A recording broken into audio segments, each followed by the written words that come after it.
Window cleaner. From a distance, you may see a tiny worker hanging on the glass of a skyscraper and think it is just ordinary cleaning, a bucket of water, a wiping cloth, and a rope. But the reality is completely different. That worker may be suspended dozens of floors above the ground and sometimes more than 200 or 300 meters in the air. Below him, cars look as small as toys and the people in the street look like tiny dots. And up there, the wind is stronger, balance is harder, and any sudden movement can make the platform shake. A window cleaner does not stand on solid ground. He depends on ropes, safety locks, a suspended platform, and an entire system that must work without error. On some towers, cleaning the outer facade can take days or even weeks because it may contain thousands of square meters of glass. But what if one small part fails? What if the platform gets stuck? What if the wind suddenly changes direction? That is when ordinary work turns into a terrifying situation. And the most dangerous part is that the worker cannot escape quickly. He is suspended in the air, either waiting for help or trying to control the situation by himself. And with modern buildings, the danger becomes even greater. Huge glass facades, sharp angles, irregular designs, and skyscrapers that rise higher and higher. Some buildings in the world are more than half a kilometer tall, which means the worker may be higher than many ordinary towers. And yet, this job is necessary because the outer glass of buildings needs cleaning and maintenance, and massive buildings do not clean themselves. That is why these workers descend from the tops of buildings every day, tied to ropes, as if they are walking on the edge of the sky.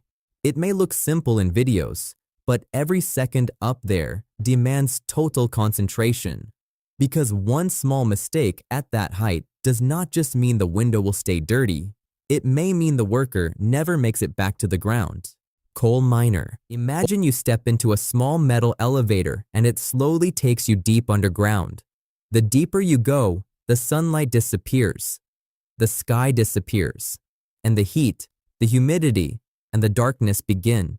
You are now inside a mine, a place most people only know from pictures, but there are workers who spend long hours inside it every single day. Mines are not just tunnels under the ground. They are an entire world of rocks, dust, heavy machines, and silent danger. A worker there does not walk through an ordinary hallway. He walks inside ground that could collapse above him at any moment. Above his head, there are thousands of tons of rock. Beneath him, the ground is unstable, and around him, there are narrow tunnels that could fill with dust, gas, or water. One of the most dangerous things inside mines is gas. In coal mines, for example, methane gas can build up, and methane is highly flammable. Just one spark can be enough to turn a tunnel into an explosion. But there are other gases that are even more dangerous because they are not easy to see. Some are toxic, and some push oxygen out of the air. The worker may begin to feel dizzy, then tired, then confused, and then he may lose consciousness before he even understands what is happening. That is why, in deep mines, the air itself can become the enemy. And there is another danger that is just as terrifying: collapse. A small sound in the wall, a crack in the ceiling, an unusual vibration. Then suddenly, part of the tunnel may fall, and the worker becomes trapped underground, far from light, far from air, and far from help. In 2010, 33 workers were trapped inside a mine in Chile. They stayed underground for 69 days before they were finally rescued. That story ended with survival, but many mining accidents do not end that way. In some disasters, the cause was a gas explosion. In others, it was a sudden collapse. And sometimes, the danger begins with just one small mistake in ventilation or safety systems. But the danger does not end with sudden accidents. The dust itself can become deadly over time. Miners may breathe coal dust or silica dust for years. That dust enters the lungs, stays there, and causes serious diseases such as black lung disease or silicosis. The problem is that these diseases do not appear immediately. A person may work for many years, and then his lungs begin to pay the price later. This means a mine can kill you in a single moment, or it can kill you slowly. And yet, there are people who go down into these places every day. They go down because the world needs minerals, it needs coal, it needs copper, it needs gold, and it needs the materials used in phones, cars, buildings, and batteries. But behind every piece of metal we use, there may be a worker who spent his day underground, in a place where he hears nothing but the sound of machines and sees nothing but the small light on his helmet. Mines are not just workplaces. They are a real test of courage, because the worker there is not only afraid of the darkness, he is afraid that this darkness may become a sealed grave above him. Oil rig worker. Imagine you open your eyes in the morning, but instead of seeing a street, a building, or people going to work, you see open sea from every direction. You are not on a cruise ship, and you are not on a fishing trip. You are on a massive oil rig built in the middle of the ocean, far away from land, surrounded by waves, wind, and heavy machines. Here, work does not feel like any normal job. Under your feet, there are pipes, high pressure, flammable gas, and oil rising from deep beneath the earth. Above you, there are cranes and massive equipment. And around you, there is a sea that can change at any moment, from a beautiful view into a deadly enemy.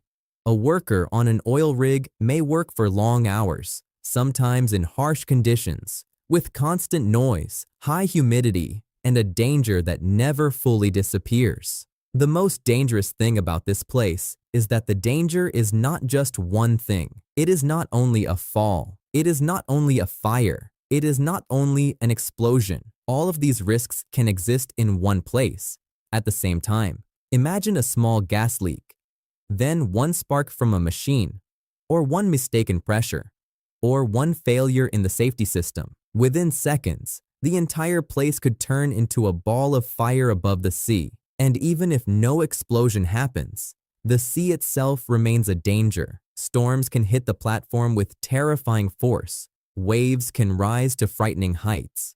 An evacuation is not easy because you are simply not close to a hospital, a road, or a city. In some cases, the only way out is by helicopter, but even that helicopter may not be able to reach you if the weather is bad. And this is when you understand why working on oil rigs is considered one of the most dangerous jobs in the world. Because you are not working on solid ground. You are working on a floating metal city, carrying fire, pressure, gas, and standing in the middle of an unforgiving sea. And the strange thing is, thousands of workers go to places like this every day because the world needs oil and energy. But every one of them knows the truth. In this job, a mistake does not always give you a second chance. Power tower worker. Imagine you are standing on an iron tower as tall as a high-rise building, with the wind moving strongly around you. Far below you, the ground feels very far away. And above you, massive power lines carry enough energy to supply entire neighborhoods. You are not here as a spectator. You are a power line maintenance worker. Your job is to climb, inspect the lines, and repair faults, so electricity keeps flowing to homes, factories, and hospitals. But this job combines two terrifying dangers: height and electricity. Height alone is enough to make any mistake deadly. One careless step, one poorly secured rope, a sudden gust of wind, or one brief loss of balance. Any of these can turn into a fall that cannot be survived. But the greater danger is the electric current. On high voltage lines, electricity does not always need direct contact to hurt you. Sometimes, getting too close is enough to be deadly because the current can jump through the air, especially with high voltage or humidity. That is why every movement here is calculated. Where you place your hand, where you place your foot, and how far you are from the wire. Some transmission lines carry tens of thousands and sometimes hundreds of thousands of volts. This is not ordinary household electricity. This is enormous power, traveling from generating stations to cities. And in bad weather, the danger becomes even worse. The wind makes the tower shake, rain makes the metal slippery, and lightning can turn the entire place into a nightmare. And yet, when a city loses power, someone still climbs. And when lines fall after a storm, someone still goes.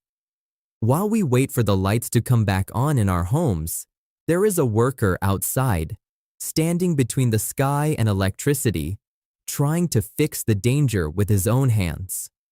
This job does not only require physical strength, it requires calm nerves, precise training, and complete focus, because one wrong glance, one wrong touch, or one single step in the wrong place can be the end.